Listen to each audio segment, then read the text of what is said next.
Hello friends, welcome to my YouTube channel Raghavendra Mysore.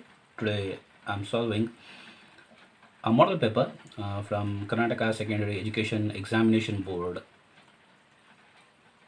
2020-21. In this video I'm solving the second main 1 mark questions. Answer the following questions in sentences each. So directly we'll start to solve the problems now. It's question number 9. The question is like this: how many solutions have the pair of linear equation 2x plus 3y minus 9 is equal to 0 and 4x plus 6y minus 18 is equal to 0? So we need to identify how many solutions are there. Before I start to solve this particular main, I just want to say for all the SSLC students that especially this particular main in the question paper, each question is of 1 mark, and you guys are going to get 1 complete marks if you get the correct answer. It doesn't matter with the steps, it just matter with the right answer or wrong answer. If your answer is wrong, even though your steps are correct, you're not going to get any marks. So make sure that while answering this particular problems in this man, you need to be careful. So in the question they're asking us to find out how many solutions are there. It is a question taken from the pair of linear equations unit. You need to know there are 3 types of solutions. One is unique solution, next one is many solution, and the last one is no solution. Unique solution means if the equations becomes intersecting when in graphical representation, if the equations becomes intersecting, then we will consider it as one solution. No solution means if the two lines becomes parallel lines, and if you want to get many solutions means it should be a coincident. So what are the conditions? So obviously in yesterday's videos also I said that the ratio intersecting or a unique solution. Unique solution means the ratio a1 by a2 should not be equal to b1 by b2. If you want to get many solution means the ratios of a1 by a2 should be equal to b1 by b2, that should be equal to c1 by c2. And finally no solution means the ratio of a1 by a2 should be equal to b1 by b2, but it should not be equal to c1 by c2. This is the condition. So a1 b1 c1. So a1 b1 c1 is nothing but it is from the first equation, and the coefficient of x is a1, coefficient of y is b1, and the constant is c1. Similarly in the second equation, coefficient of x is a2, coefficient of y is b2, and the constant is c2. So we will start to solve this one. So we will take the first one, a1 by a2, that is a1 is 2 here, a2 is 4. 2 by 4 can be written as 2 1s are 2 2s are, so it is 1 by 2. Similarly b1 by b2 we will check it out now. So b1 is 3, b2 is 6, so it is also 1 by 2. So unique solution, cannot write the answer. The last one, c1 by c2, that is minus 9 by minus 18. Minus minus get cancelled, 9 1s are 9 2s are. So see, you can see all the 3 ratios, a1 by a2 is equal to b1 by b2 is equal to c1 by c2. So how many solutions that we are getting? We are getting many solutions. So the correct answer for this one is many solution. So the next question, question number 10, it is write the standard form of a quadratic equation. Already you know that the standard form of a quadratic equation is given by a x square plus bx plus c is equal to 0, and a should not be equal to 0. Find the value of tan theta minus cot 90 minus theta. It is a question based on complementary angles. You need to know what you mean by complementary angles. The angles which are not stand angles are called as complementary angles. In these angles, the things that you guys need to understand is sine and cos are interrelated functions. Similarly, secant and cosecant are interrelated functions. Tan and cot are interrelated functions. So here you can see cot of 90 minus theta. Cot of 90 minus theta is a complementary angle. So we can write cot of 90 degree minus theta can be written as tan theta.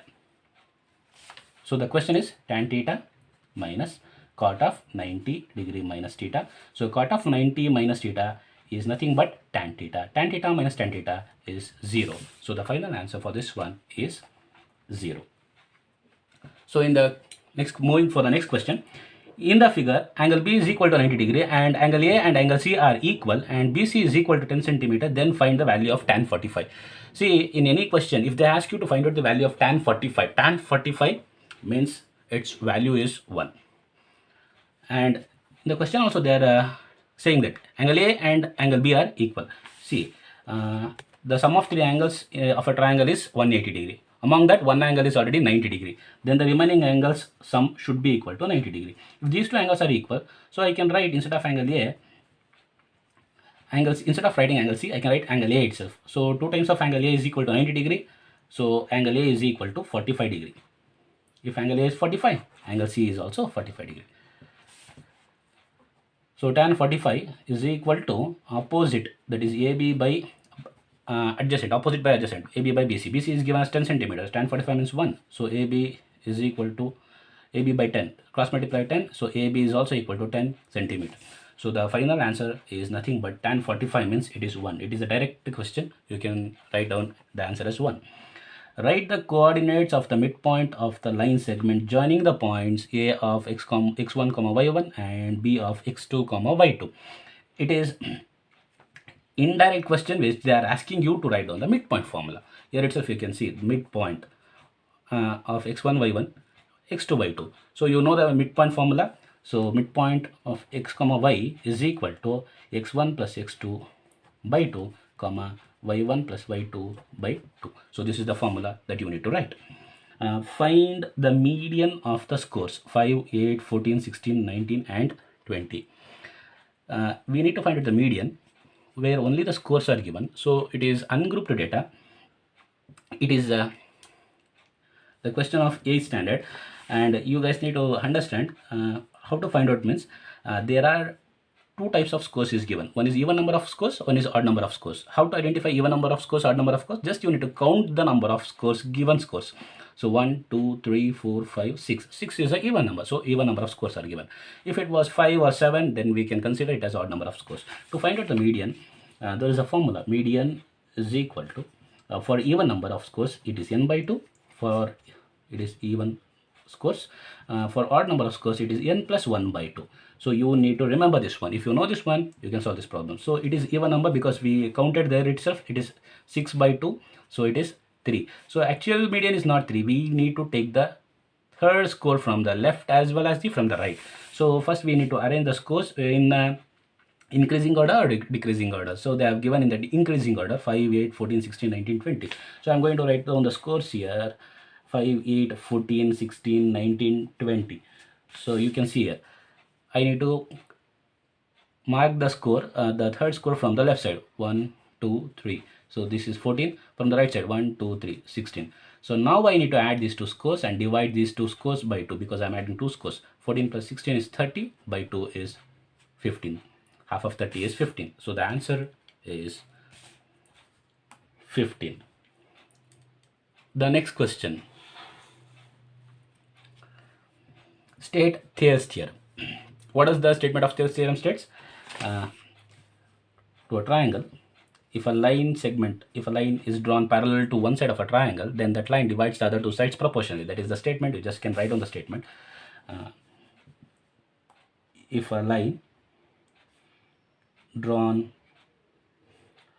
parallel to one side of a triangle, then it divides the other two sides of the triangle proportionally.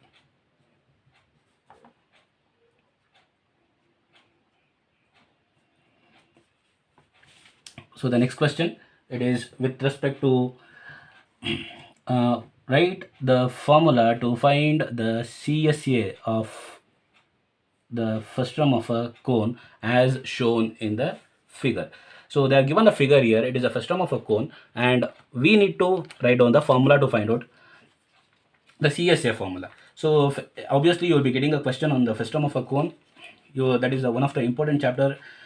Surface area volume is one of the important chapter because with respect to the examination point of view as well as in day-to-day life situations also. So see the figure here. Here R2 is the radius, here R1 is the radius, here H is the height, this is the height, and this part, it is slant height, and we need to find out the curved surface area of the frustum of the cone.